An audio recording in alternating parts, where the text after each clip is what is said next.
Elizabeth Park Fowler is the strongest woman that I will ever meet. In fact, one of the only times she even recalls crying is when she looked at a sonogram and found out she was having her only girl, me.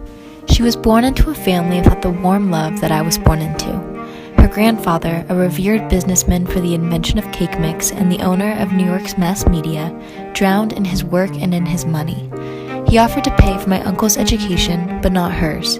He told her she would never accomplish anything because she is a woman. So she put herself through college. She studied business and eventually met a man who would always support her in all of her dreams and her successes. And how they met? Well, she was his boss. Her grandfather would never admit how proud he was, but I do, and so does all of Tampa, Florida. Recently, my mom was granted the Tampa Community Hero Award for her work in philanthropy, starting a nonprofit, her mentorship of kids, and her overall overflow of love and empathy that drives her to be such an incredible human. She raised me not as her kid, but as her friend. She let me be weird and crazy and encouraged me to do the unexpected. When I was 4, she let me be a tomboy and cut all of my hair off and go to karate lessons. When I was 7, she let me trick-or-treat with an old turkey bag. When I was 9, she helped me sneak my dog into class and embraced my sweatband headbands every day. When I was 10, she signed me up for street dance classes and I learned how to crunk.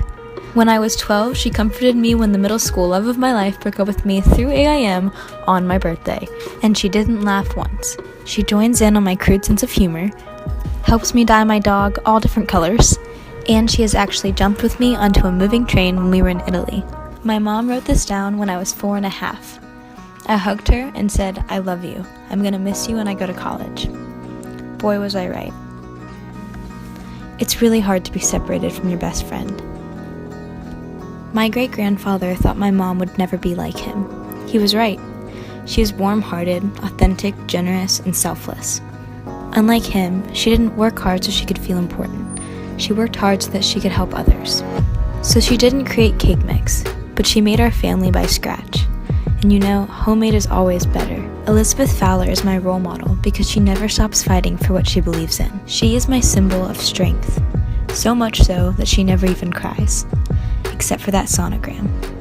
But if I had known what a wonderful mother, a wonderful friend, and a wonderful inspiration I was about to receive, I probably would have cried too.